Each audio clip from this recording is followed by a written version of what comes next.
Welcome to another episode of The Breakdown. We're continuing in our endeavors, our journey, along with the rest of the province as we explore the NDP leadership race. We're having conversations with all of the NDP leadership candidates, and we're going to continue those conversations tonight. I'm very excited to welcome to the program. I'm not going to do a big, long introduction because if I did, I'd spend the first 15 minutes listing off all of the things that this next individual has done, and then I wouldn't have those 15 minutes to talk to that individual. So I'm just going to say, welcome to the program, Naheed Nenshi. Mr. Nenshi, thank you so much for joining us today. Nate, thanks so much for having me. I'm just going to proceed now to read a 15-minute long bio of myself in order to avoid your difficult questions for as long as possible.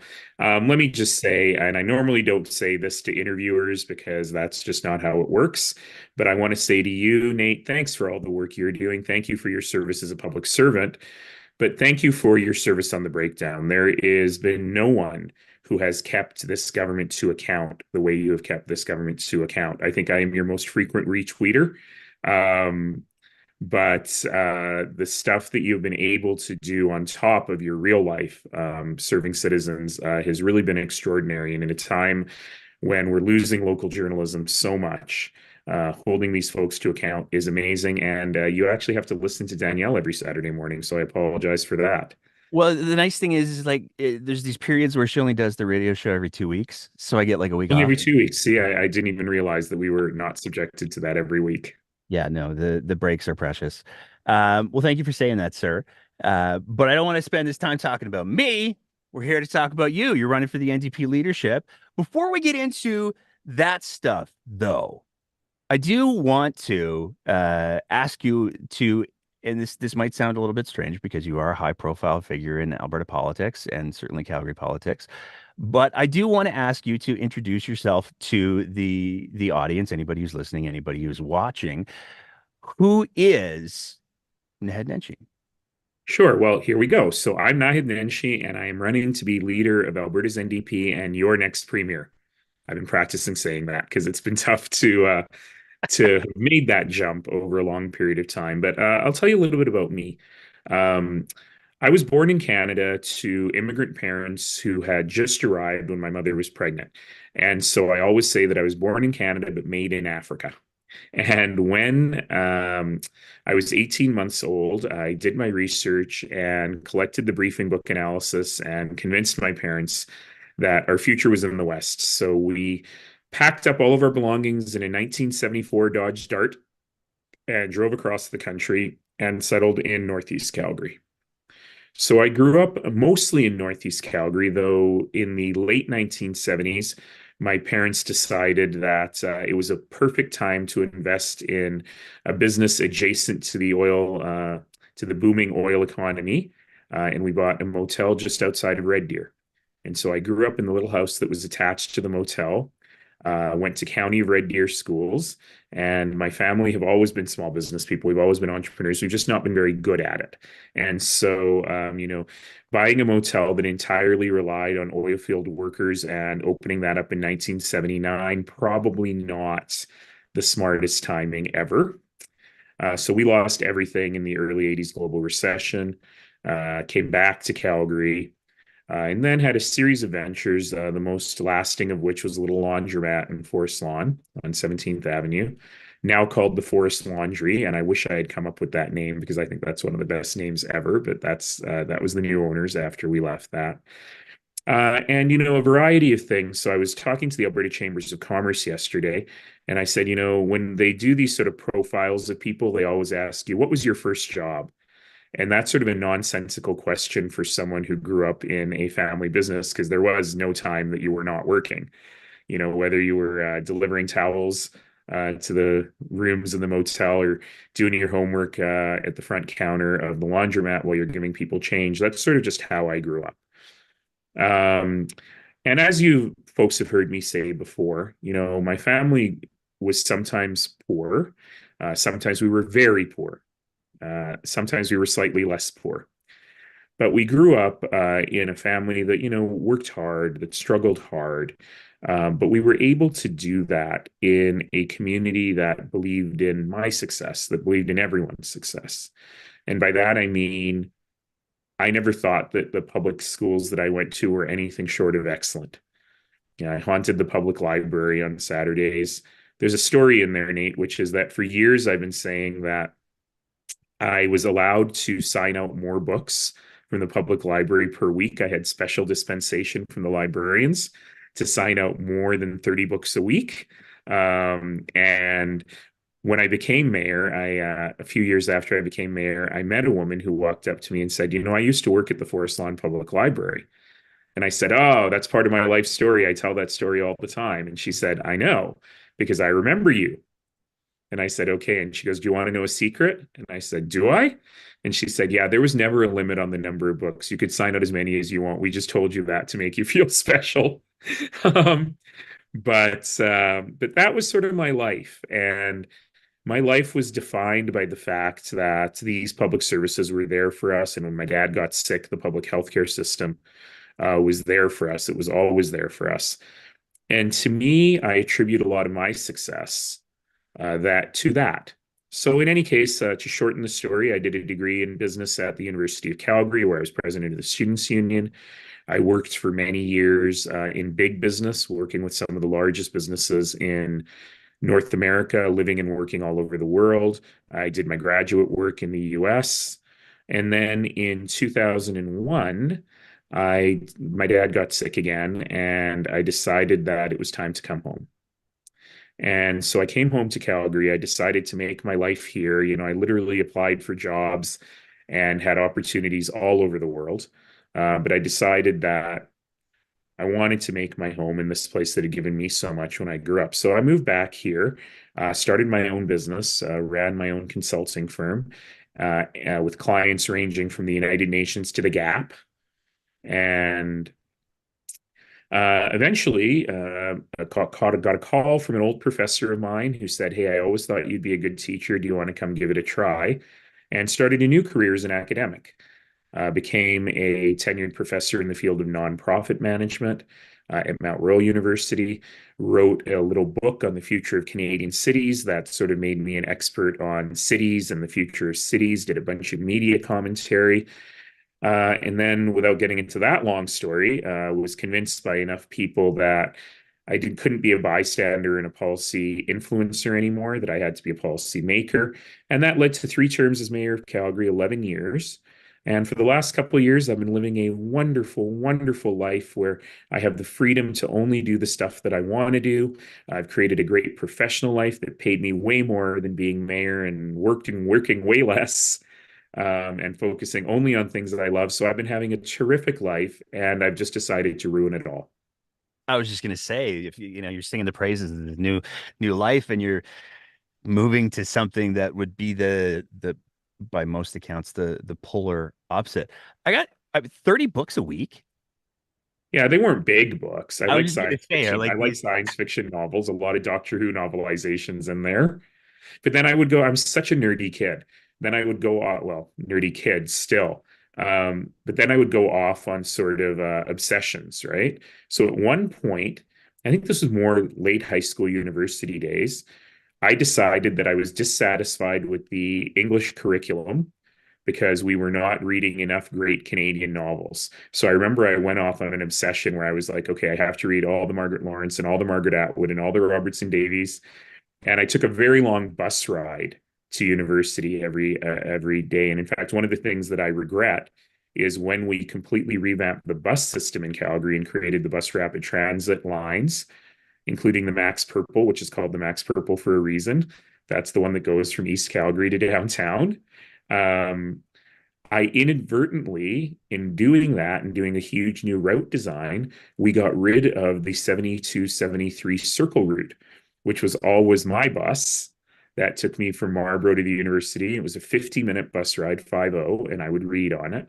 By the way, the point of my story is that I would read on it and people would be like, "Oh, are you an English major that you're reading all these books?" And I was like, "No, I'm a business major, but I just figured I needed to read these books." But I'm just doing that for fun. But I realized in our revamping of the bus route network that we made life better for almost everybody. And the one hypothetical person whose life was much worse because of the new, more efficient bus routes was the kid growing up in Marlborough who went to the University of Calgary who no longer had one bus that would take him all the way there.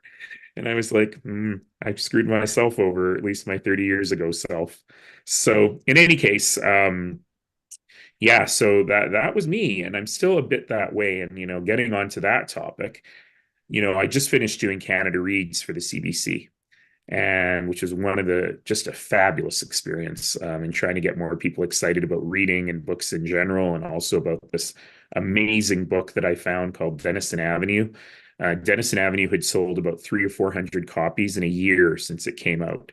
And once we launched it on Canada Reads, it has now been the #1 best-selling Canadian book. Even though we were eliminated pretty quickly on Canada Reads, it's still the #1 best-selling book. So it has been the #1 best-selling book, Canadian book in Canada, I think 5 of the last 6 weeks. And so I'm really excited that we've gotten more people interested in doing that. But the character I was playing on Canada Reads, quote unquote, which is actually really me, is the guy who has let books leave his life. And, I used to be such a voracious reader. And ever since I became mayor, I read a lot, but I was reading 3,000-page council agendas, not stuff that was edifying. And so what I was trying to do is show people that even if you're busy, you can find time to bring books into your life. And for me, it was eliminating screen time a little bit. For me, I travel a lot. I traveled a lot. And so I stopped watching movies on the plane, and I use that as my reading time. For other people, it'll be in different places, but I've been trying to encourage people to bring literacy back into their lives. Did you know this was going to be a book talk podcast, Nate? I had no idea what it was going to be. I was open to. I do have some points I'm going to make sure that I Yeah, get yeah, to. we should probably talk But about what we need to talk about here. well, I mean, there's this leadership race. Yeah, that. So before we get to the leadership race, there's a couple of other pieces that I want to hit on real quick, because I mean, what you're describing is a significant background in policy, a significant background in sort of the academia of things, the understanding of things, and you made the shift from how the things work to making the things work Yeah. with the mayoral campaign. Was it just that people were like, hey, you shouldn't be just coming up with the policy ideas, you should actually be implementing them? Was there anything else that drove the, because politics is a fascinating beast. That's a really insightful question. I tell this story a lot, which is um, my work at the university. I'm a terrible researcher. I'm a slightly better than terrible teacher, but I'm a terrible researcher. But my research, because I'm too lazy to do stuff that has no impact in the world. And so my research, such that it was focused on two things. One was kind of the future of cities. I'm not a planner by training, but I sort of self-taught in the field of how cities work and how cities run. There's a longer story of how that happened, but I just love cities. And so I was really pontificating a lot on cities and how they work. I was a prolific media commentator. I had a column in the Calgary Herald on that sort of thing, mostly about cities. And I kind of found myself in the role of being almost the official opposition to the then civic government because no one else was doing it. So I was kind of filling in a role. But my second part of my research was around civic engagement, how and why people get involved in their communities and how we get more people getting involved in their communities. And so the nexus of those two things obviously was municipal politics. And I helped found and work with a couple of groups, the Better Calgary campaign and Civic Camp, which were really just about getting people involved in conversations about the future of their city. So that was kind of my job. And through my work, I realized that it's actually very easy to get people involved in their community. You just have to ask them. The research is very clear. The #1 reason people don't volunteer is not I don't have time or I don't have money or I don't care. It's nobody asked me. It never occurred to me.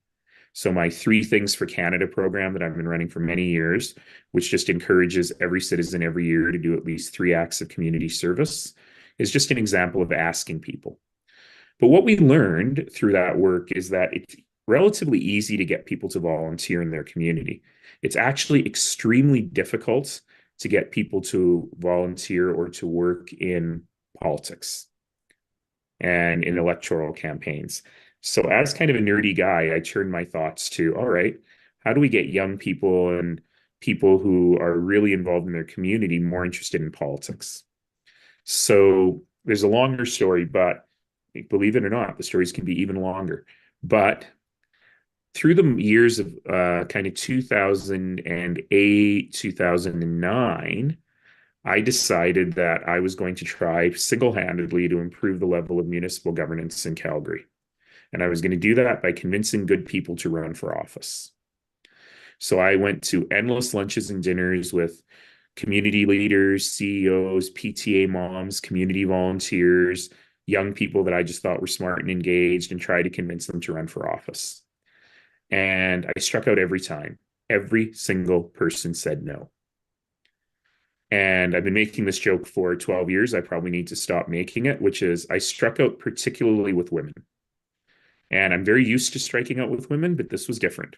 And it really was women in particular were saying the adversarial system that we've created, there's no room there for me.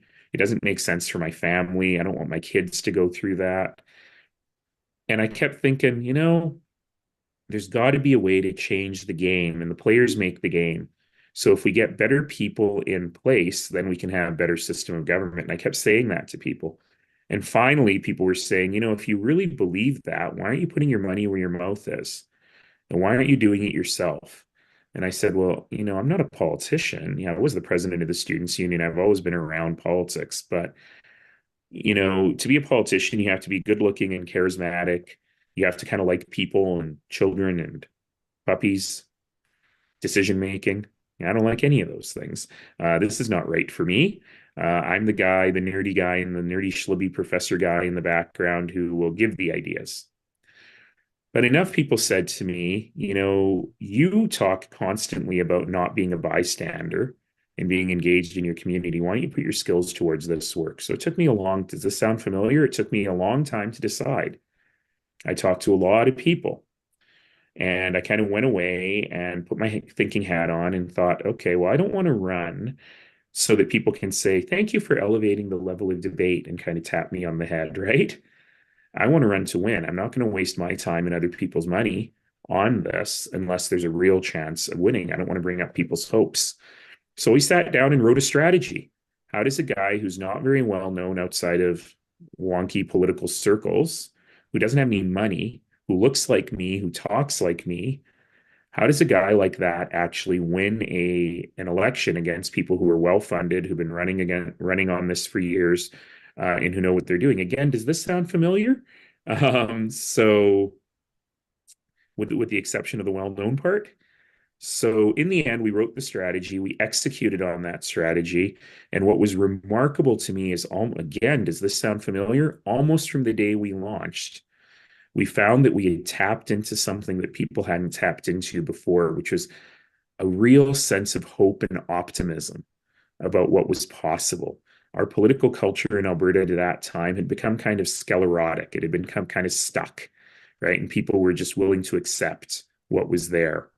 And I tapped into this feeling, not just among young people. Everyone thinks it was just among young people, but among people throughout the community, that we can do better. And somehow people figured that I could be the conduit for their hopes for the future. It's something I've taken very seriously. And in the end, 3 elections later, leaving office with super high approval ratings at the end, if you believe in such things. And I think that was entirely based on the fact that people still saw me as that conduit for the better community that they wanted. What's the beef with puppies? Puppies, children. Oh, oh. And I had to learn the number one rule of politics: kiss the babies, shake the hands, never get it backwards. But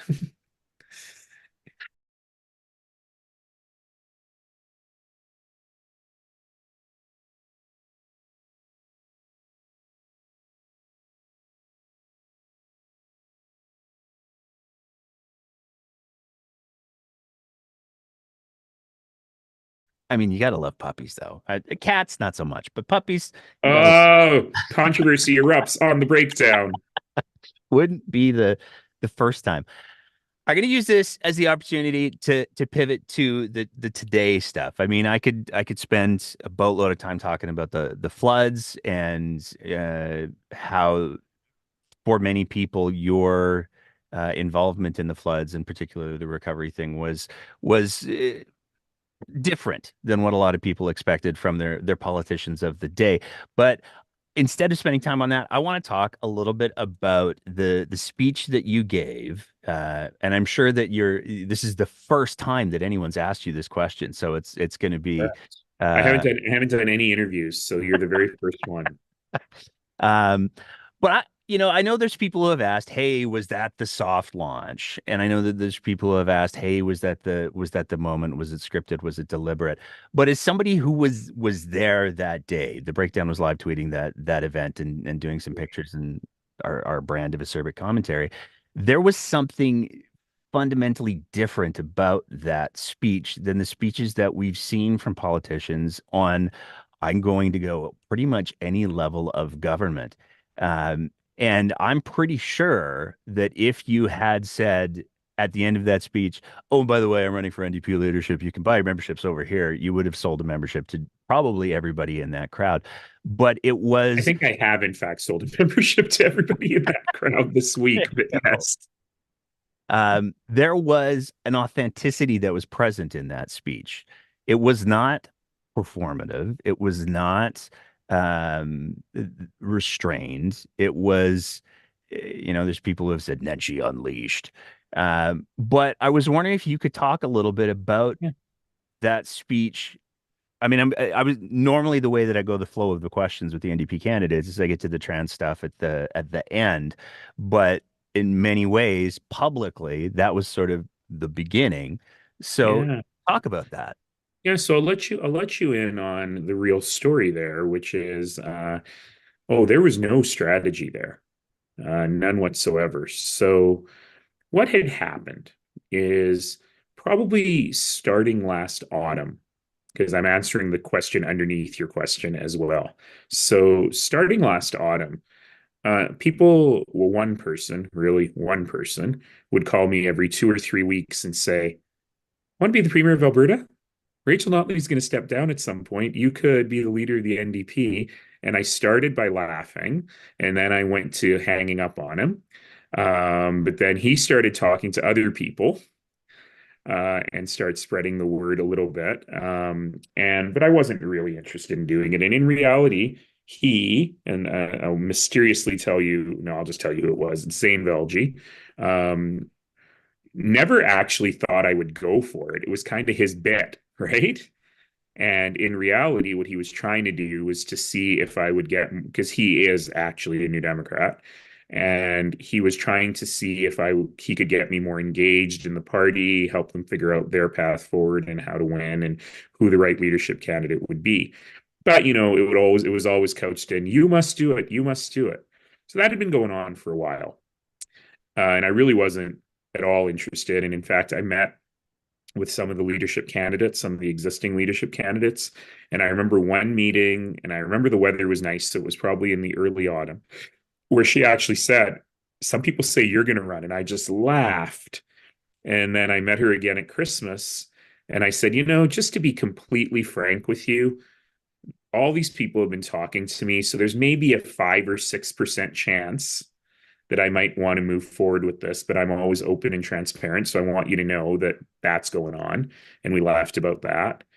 And then a bunch of things happened. One thing happened was when it got really, really cold in January and we were in a grid alert. As you've alluded to, I've managed a lot of emergencies in my time, for better or worse. And I know what a grid alert means. And so I thought, oh, geez, it was a Friday, it was 4 o'clock. The typical electricity peak is on weekdays between 4 and 7. And I won't get into all the details on how electricity generation works, but you have to manage the peaks. And so I thought, all right, well, I better go online and tell people we're in a grid alert. So please, even if your dishwasher is running, stop it mid-cycle. Don't use your washer dryer right now. If you can delay cooking dinner, just for a couple of hours, and that will sort everything out. Unplug your vehicles, whatever. So, it's pretty straightforward stuff, and it's not very controversial. And I got online and started tweeting all of this because I still have, I think, a larger Twitter X. I still have a larger X audience, I think, than the Premier does. So I thought I can amplify some of this stuff. And then I realized, so I went to see what the government was actually saying so that I could retweet and amplify. And I realized that they weren't saying anything except they were using it as an opportunity to punch Stephen Guilbeault in the face. I get it. It's tempting to punch Stephen Guilbeault in the face, but when you're in an actual emergency, there are other priorities. And that was made me suddenly realize that one thing, because had we gone into rolling blackouts when it was -45, -50 in northern Alberta, people could be very hurt. And I realized that, geez, this government doesn't actually know how to be a government. They only know how to be politicians, and frankly, not very good ones. And that really hit me hard, because what most people don't realize is when you're the mayor, the stuff that people read in the newspaper, the legislative stuff, the council stuff, and so on, is maybe 20% of your job. Half of your job is actually running a complex organization and getting smart on the files and supporting the wonderful city colleagues who are doing the work. And then there's a part of your job that is a little amorphous, but it is about being the leader, showing up during emergencies, not as a politician, but as the person who can give people the advice they need, the information they require at this time to keep themselves safe. It's about embodying the spirit of the city in a way that is not political. It's not about the people who voted for you, the people who didn't vote for you, but being the representative of the city and what it is. And so it occurred to me that this UCP government only does the first part. They're not really particularly interested in running the province, and they're not particularly interested in embodying the higher ideals, particularly in times of crisis. So that was very troubling to me. And at that point, I was like, geez, does anyone have that same insight? Because I actually, was flattering myself by saying that is a blinding insight, right? And what does that mean? And then the trans stuff happened. And no, that was not part of a strategy. I did not put Danielle Smith up to putting out that hateful video so that I would have something to respond to. But I was really, really struck by it.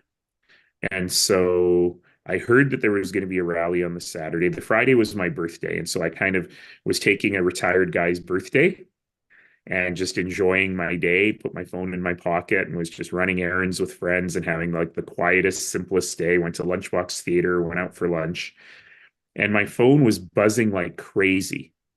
And I wasn't even looking at it. And I was just thinking to myself, isn't that nice? Everyone's sending me happy birthday wishes.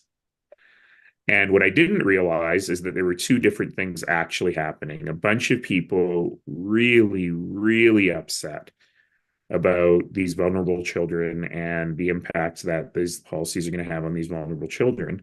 But also, somehow, because a lot of people have been asking me about the NDP leadership, and I had just put out this like very simple, what we call in the biz, the holding statement that said, well, I'm not thinking about it. And I'll probably have something to say in a month, right?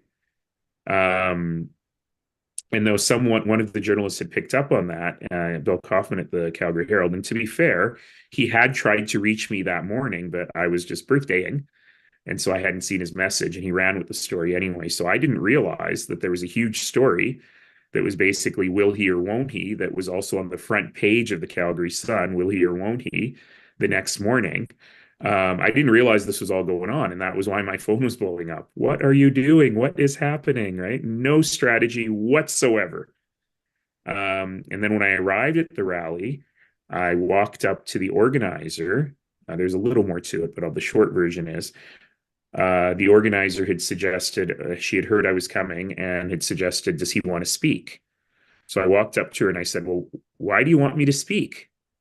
I'm just kind of an old retired guy, right? And she said, no, I've heard you speak at Pride many times. And you always give a very political speech at Pride, not a celebratory speech that reminds us of how to fight for human rights. So I need you to fire up this crowd, and I want you to be the last speaker. And so I was like, okay, I hadn't prepared a thing. And I had made a terrible error. It's almost like I don't know how to live in Calgary because I'd been out and about the day before and it was a beautiful day. And so when I woke up that morning, I heard, oh, it's going to rain. And in my tiny lizard brain, I interpreted that as beautiful day of yesterday plus a little bit of rain. So I dressed like it was the Calgary Folk Festival, It was cold. wearing a pride t-shirt and like a little mountain equipment wind jacket, which actually makes you colder because it wicks everything away from your body. And I was freezing. I usually don't get cold, but I was so cold. And then I thought I needed everyone to see my purple pride straight but not narrow t-shirt. So I unzipped my jacket just before I went on stage. I was freezing. So people were like, oh, he's shaking with passionate intensity, right? I was actually shivering. And Carla had told me to fire up the crowd, but I also had to fire myself up because I was worried I was getting into hypothermia. So, but then I looked at those kids and they just looked so worried. And I remembered this non-binary student at Henry Wisewood High School that I had talked to a year before, who had asked me if they had any future in Alberta and if they were safe in Alberta. And I remember saying to that kid, you know what? I've known Danielle Smith for 30 years. There's a lot to disagree with about her. She is many, many things, but she's not a hater. She's got a non-binary family member. She's not going to go after you. She's going to stand up against that. You're going to be safe. And I stood there and looked at all those kids, and who knows, that person may have been in the audience that day. And I just thought I lied to that kid. I was wrong. And I just felt so awful. But then I stood there and I realized I've still got a voice. I still got power. And at the very, very least, I can let these kids know that people with voices and some semblance of power are in their corner. And that's really what that was about. And so that led to and it was all just impromptu. I probably thought for 5 minutes as other people were speaking what I was going to say. And, then all the speculation started. And all these people were like, that was his soft launch. He was kicking off this campaign because the front page of the Calgary Sun had will he or won't he, right, that day. But that really wasn't it at all. I know I was in that moment and I was thinking about how do we organize to stop this. But it also led to a lot more conversations with folks saying, you got to do this. And so I really did take the time. I had some contractual things, some work things, because I actually have a job, right? That would have prevented me from announcing until the very end of the first week of March anyway.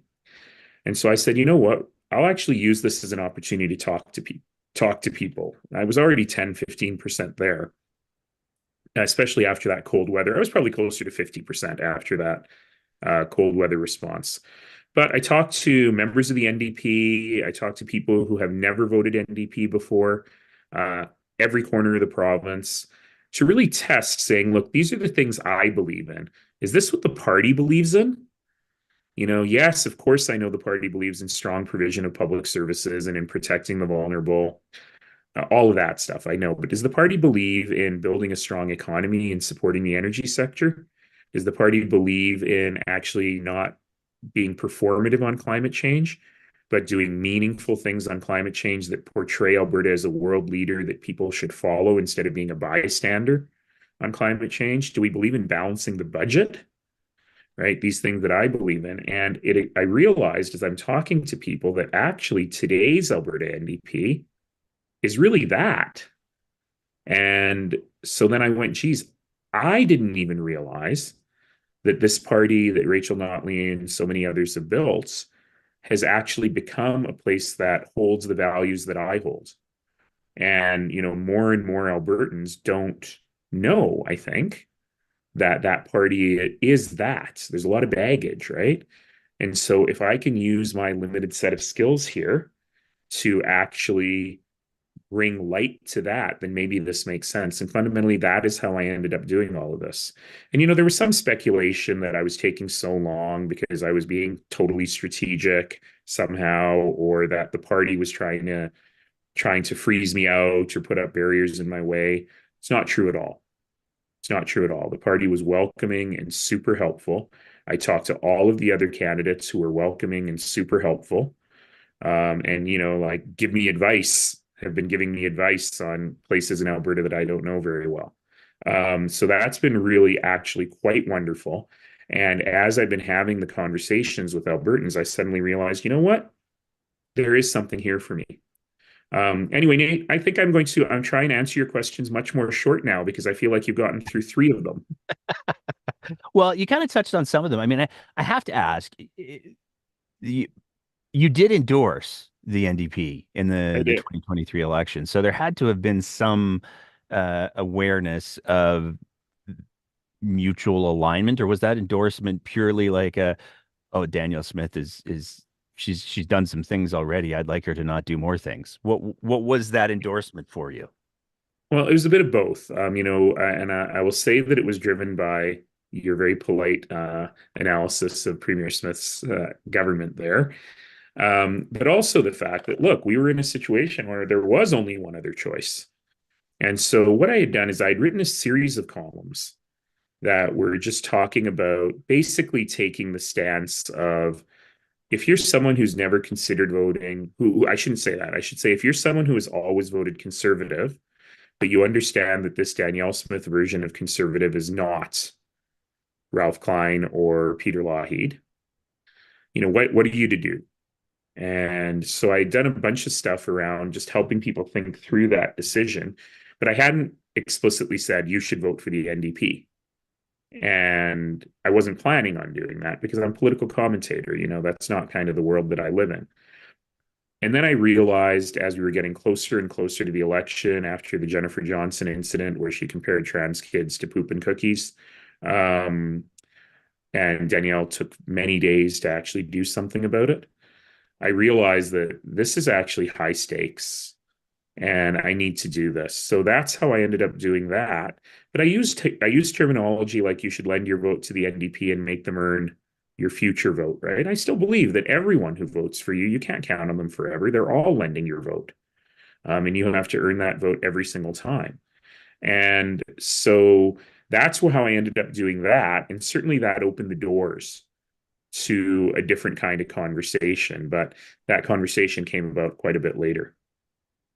I want to rattle through some policy things really quick. Yeah. So because there's some policy things that I feel like we absolutely need to hit on.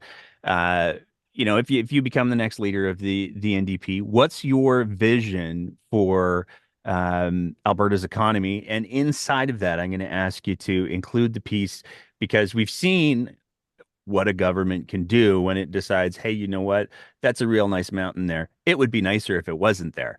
And we've seen the reopening of the conversation around the Grassy Mountain coal mines. What's your thought on the coal mining piece? What's your thought on Alberta's economy going forward? Coal mining piece is easy. No, that was easy. And I haven't been deeply engaged in that, but I was a little bit because that was when I was mayor and got city council to unanimously pass a motion rejecting that kind of work, working with Mayor Snodgrass in High River, as well as with Corb Lund and his group of rancher activists opposed to that. But the real issue with the coal mining is not just the coal mining, it's the incredible dishonesty with which the government has put this forward. And now they are turning themselves into not saying this is not a new project. And Premier actually said, I think I read about it on the breakdowns because the breakdown listens to the radio show, so I don't have to. Basically said something like this is a reclamation project, and the only way to reclaim the mountain is by building a huge coal mine in it, and 20 years later reclaiming that mine. I don't use rude language. I'm weird in politics that way. I don't cuss. But can we just say, what the fuddle duddle does that even mean? And so, it's a great example of the rank dishonesty of this government. And why? And why? Who's getting enriched? What lobbyist is in her ear talking about this? This is such an easy political win to just say no. And you're not really going to make any money off of this deal. So who are you listening to? And that's a question you can ask about so many of these decisions, these inexplicable decisions that this government is making. Who's getting enriched? Follow the money, right? What's actually happening here? The broader question on the economy is, and this is something I really had to test with NDP supporters. I worked really, really hard on getting the Trans Mountain expansion done. I'm the mayor of Calgary. It doesn't even go to Calgary, but I believe that it was absolutely critical for the future wealth of the province. And I heard Rachel Notley in her exit interview on CBC's The Current with Matt Galloway, a show with, almost as many listeners as The Breakdown. And I have a terrible habit, which is that whenever I hear a politician being interviewed, I always say, okay, how would I have answered that question? And in that particular case, I went, geez, I would have answered the questions exactly the same way Rachel Notley answered those questions, which also helped me with my decision. I happened to be talking to Rachel Notley that day about my decision, and I told her that, and she was like, sorry, what? But we specifically talked about the Trans Mountain, and she and I worked really hard on that to convince the Prime Minister to make the moves he made. Against fierce opposition from the NDP Premier of British Columbia. And so, I believe that we are blessed with abundant natural resources in this province, and we are squandering it by selling them at less than the world price and not, it's the worst thing you can do for the economy and for the environment. And not actually using that money to invest in a more sustainable economic future. So I believe in supporting the energy sector. I believe in an all hands on deck energy strategy, from renewables to oil and gas to hydrogen to everything in between, and really figuring out how to support that and not scaring away investment because we're ideologically opposed to it.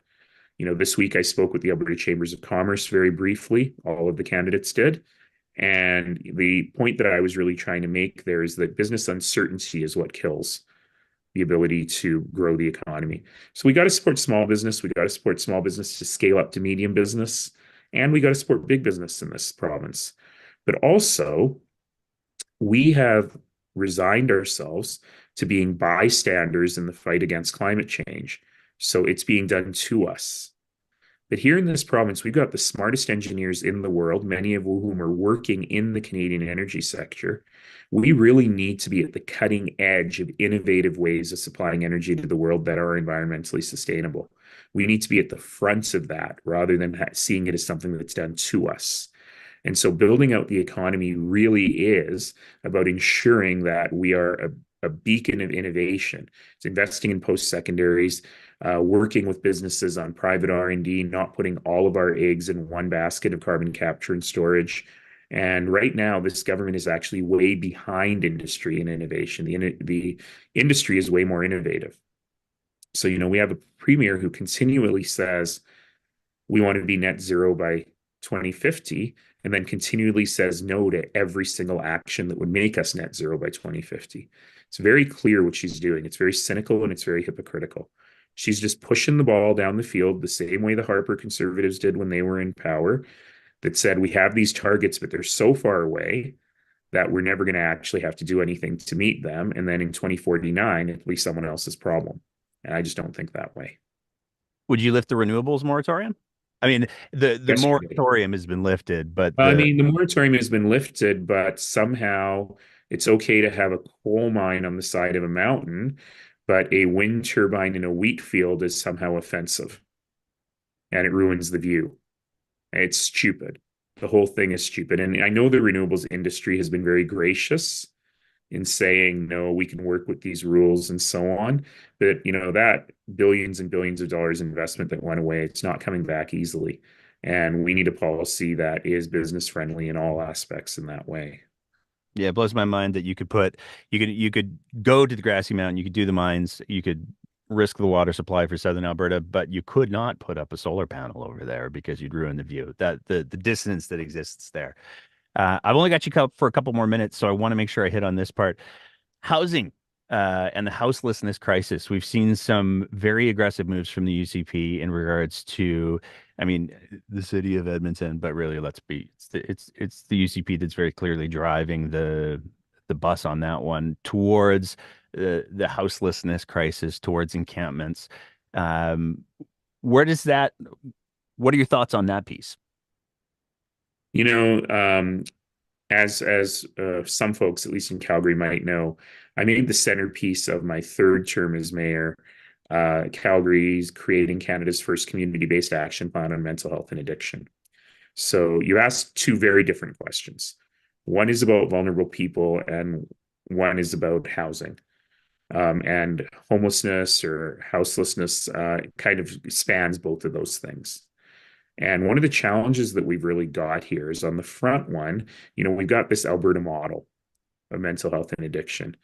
And one thing I really give a bunch of praise to the Premier and her Chief of Staff, Marshall Smith, for is the work they've done on treatment, which is, Canada leading, having funded treatment beds that you don't have to pay for, building out recovery communities. That's good. That's good stuff. And I'm not taking anything away from that, because for the people who need it, to have it available at the moment you need it it's part of our mental health strategy. It's really important. But I also have to remorsefully and sadly call the Alberta model the failed Alberta model, because more and more people are dying.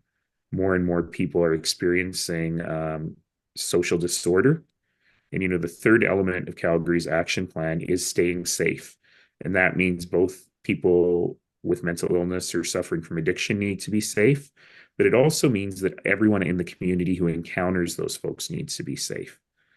And we have failed at that. We're doing better in Calgary than in Edmonton, I think, but we have failed at it. And so we have got to figure that piece out. And look, I'll lay it on the line. Encampments are an example of a broken system. There have always been encampments. They've usually been hidden away. They're usually not in your face. And in some cases, we do have activists who perhaps have used the encampments for their own means. And I hate that, because I feel like that is using the vulnerable people. Because for some people, that's just a life choice that you've made. Maybe you've got a pet, maybe you've got a partner, maybe you can't handle shelter life, right? But to have huge encampments in the downtowns of all of our cities, right, that is a policy failure. And we owe it to the people who live in those encampments to figure out a way they can have a better life. That's critical. And so I'm not opposed, frankly, to the Edmonton Intervention Center model, right, which is really a one-on-one focused model to work with people to say, all right, what are your circumstances? What do you need? How can we help you? The problem is that it has been caked in this huge ideology of there's something wrong with you and you're broken, and we're only helping you begrudgingly because we don't want you living in that tent that we have to see every day. So so it's not even, and I'm sure that the people who work in that intervention center, whatever they're calling it, are great people who are public servants who are really trying to help folks. But it's hard to escape the overall image that we're just trying to clear you people out because you don't belong in our downtowns. Now, out of all of that, and I've done a ton of work in, 10-year plans to end homelessness. I was part of the National Housing Accord this year that developed a series of recommendations around housing and not just increasing supply, but increasing sustainable and affordable supply of housing. There's a whole bunch of things. I don't need to get into them with you now around housing. And the one thing I'm nervous about is now that everybody in every political party has agreed that we need to increase the supply of housing, we need to make sure we're not just increasing the supply of unaffordable, unsustainable housing, or housing that people can't afford to stay in once it's built. So there's a whole bunch of work to be done on that, and that has to be part of a really comprehensive housing strategy. And right now, I think the provincial government just doesn't have it. I got to ask, you talked a lot about safety. You just ended by talking about the supply of housing. One of the things that the evidence has been very clear on, and certainly there's no shortage of first responders who have raised concerns about this, as well as community outreach groups who have raised concerns about this. the opioid supply in this province has Yeah, become profoundly toxic. People are yeah, mixing in diabetic medications, people are mixing in toxic substances. I've asked every candidate so far for their thoughts on safe supply, and I know I only have like 2 minutes left with you, sir, but that's a question that I absolutely can't just leave on the table. So tell me your thoughts on safe supply. Is that yeah. something you So, I pursue? don't mind telling you, Nate, that I am probably a bit more quote unquote moralistic than a lot of folks in this space. I always say I'm like a Victorian grandmother in my life. But I'm also extremely driven by evidence. And so I didn't really love supervised consumption sites in concept when I was mayor, but I knew we had to have them. And one of my great regrets is that I'm the one who said in Calgary, we're just going to have one. We're going to have it at the Schumer. We're going to have it in a healthcare facility. We're going to study the heck out of it and figure out what works and what doesn't work before we expand it. And that was a policy error because we centralized the problem, and we learned that as much as we want to believe that wraparound services are important, and they are, that they're not needed at the moment of consumption. So the moment you're using is not the moment that we say, and here's a brochure on rehab.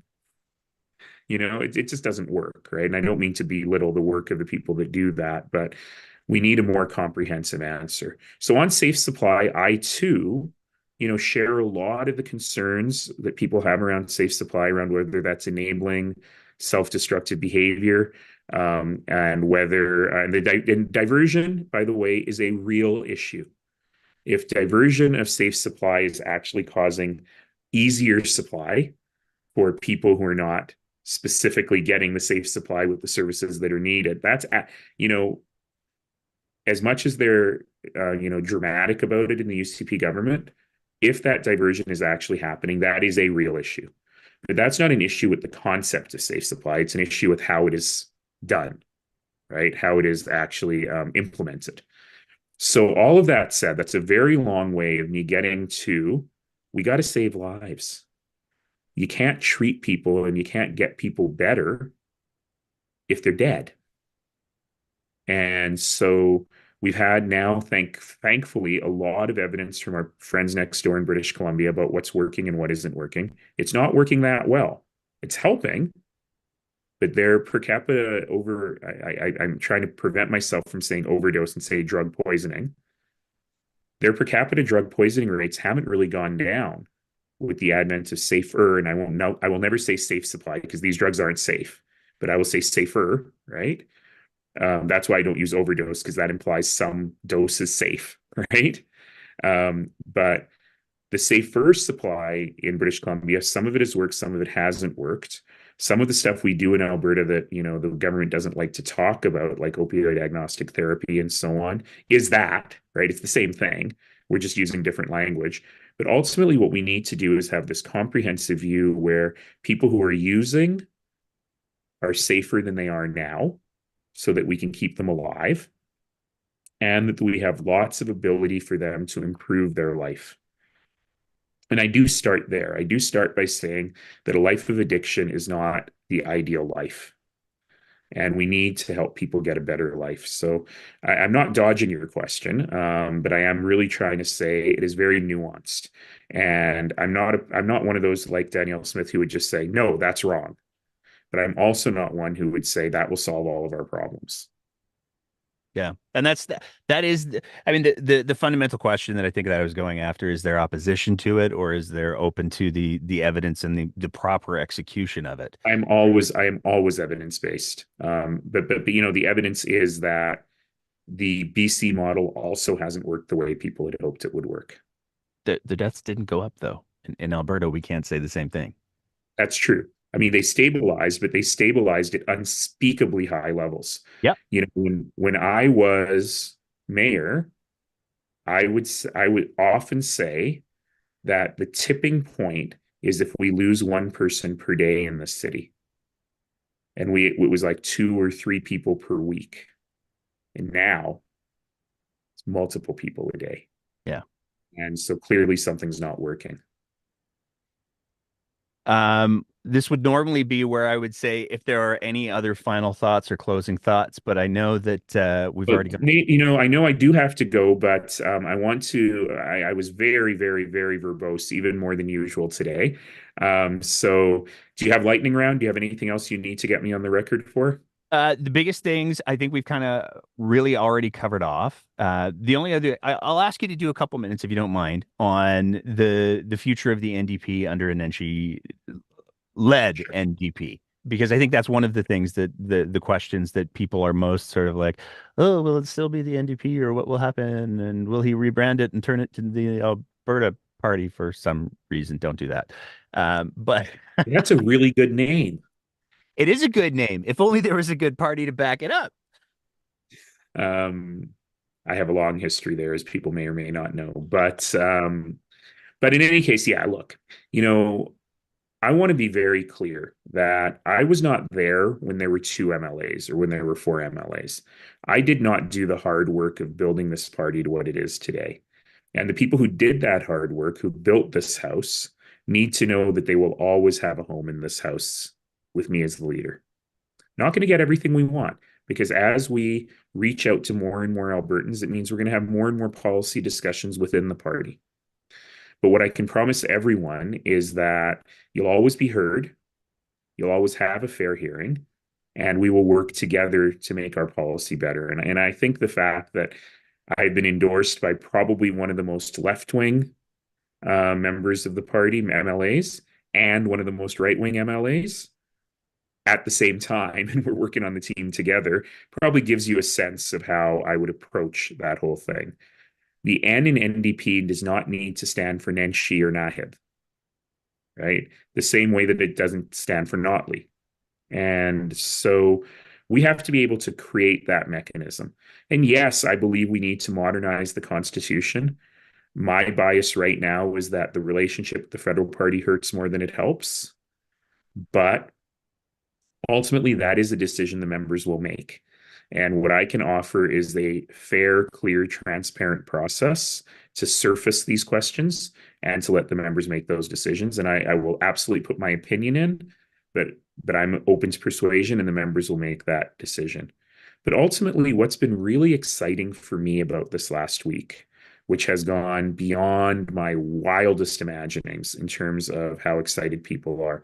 In 2010, it took us about 7 months to sign up the largest number of campaign volunteers that had ever worked for a mayoral campaign. Got about 1,100 volunteers. And I don't mind telling you that in the first 2 days since we launched, we have approximately three times that signed up across the province.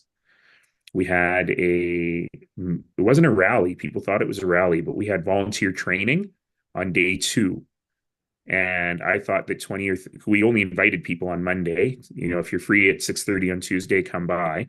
And I thought 20 or 30 people would show up for the volunteer training. And there were 500 people in the room. That And photo so was.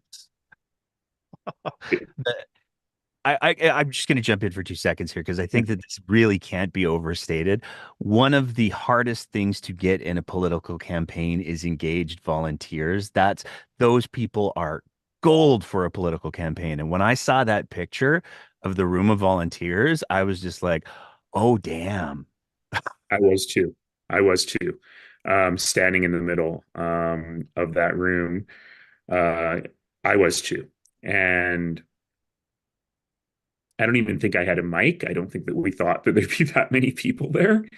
No, I think I did have a mic. I think they handed me a mic at some point. But in any case, that's not because of me. That's the thing that people need to realize. It's not because I'm so good looking and charismatic and people flock to me. I mean, look, I'm good looking, charismatic, but no, I'm not. But what it is I maybe inadvertently tapped into something, which so many of those folks told me in that room was NDP hardcore. There are some in Calgary. It was a bunch of Team Nenshi Purple people. It was a bunch of people I've never met before. And the single most common thing I heard was, I've never bought a membership in a political party before, but I bought one for you for this. And The real feeling there was simply that people were feeling a sense of hope and optimism. For better or worse, our political discourse over the last probably since about 2015, 2016 in this province has been very negative. It's been very divisive. It's been grasping and clutching and defensive. So it's been, we're every seizure mentality, everyone is against us. And we're against Ottawa, we're against environmentalists, we're against foreign influence, we're against. And I probably overthought it, but there is a reason that my campaign slogan is for Alberta, for all of us. That word for is really important. Little tiny 3-letter word. But that is trying to remind people that we are blessed to live in one of the best places on earth. Abundant natural resources, abundant human resources. It's been a beacon for my parents and my family and to people from every corner of this broken earth to come here and make a great life here. We're one of the wealthiest places in the world. How is it that one of the wealthiest places in the world, if my mom had chest pains right now, I would stop and think, should I phone 911 or should I just go to the hospital myself with her? Because I don't know if there's enough ambulances out there. How does that happen in one of the wealthiest places in the world? So just because of who I am, and listen, I will call out Danielle Smith every day of the week. People know I'm not afraid to be pugilistic. But I also have tapped into something bigger about what people want for their families, for their kids, for their grandkids, for their communities. And to me, it was such a beautiful day when I was physically, weather-wise, it was such a beautiful day when I was standing in that room talking to those 500 people. And I said, to me, this feels like when you're in the mountains in the springtime and you hear a crack and the water starts to flow. We've been through this long, long, long UCP winter. And so the question is, now that it's cracked, now that people are feeling in their hearts that something better is possible, how do we capitalize that? How do we build on that? And how do we build for Alberta, for all of us? And if I can be the conduit for that, then I'm blessed to be able to do that. Thank you for taking the time to chat today, sir. We've gone well over the time. I'm sure that there's your comms person is in the corner right now pulling their Well, no, hair. I'm in my messy bedroom, which is why you get green screen me here. But it is very true that I am 10 minutes behind on my next interview, and then I have a doctor's appointment that I'm now late for. So, Well, thank you very much for taking the time, sir. We're going to be trying to put together a Calgary debate because oh, we're fun. ambitious like that. So we will for sure be sending an invitation your way. Get some save the dates in right away because the calendars are filling up fast. Particularly in the time between now and April 22nd. And oh, my comms person would have killed me. So I will say one last thing, which is this is a tight race, folks. So the membership deadline is April 22nd. April 22nd to May 22nd is kind of this weird period where you don't have your ballot yet, but you can't buy a membership. And so April 22nd to May 22nd is when the party is organizing all candidate debates and things like that for that month. And then towards the end of May, people will get their ballot in the mail with a pin, and you can vote online or by mail. And then the deadline to vote is June 22nd. And on June 22nd, the leader will be announced. So if you're interested in getting involved, you have till April 22nd to buy your membership. So go to nenshi.ca and pick up your membership and join the thousands of Albertans who've already done so. There we go. Thank you very much for taking the time today, sir. I really appreciate it. And hopefully we'll be able to make a date work for that debate. Thanks, Nate. Thanks for all you do. Take care. All right. Bye-bye. And that's it for another episode of The Breakdown. As always, if you appreciate the kind of content that we're trying to produce here, we would love nothing more than if you thought about signing up to be one of our Patreon sponsors at www.patreon.com/thebreakdownab, where for just the price of a fancy cup of coffee a month, you can help us continue to produce this kind of content.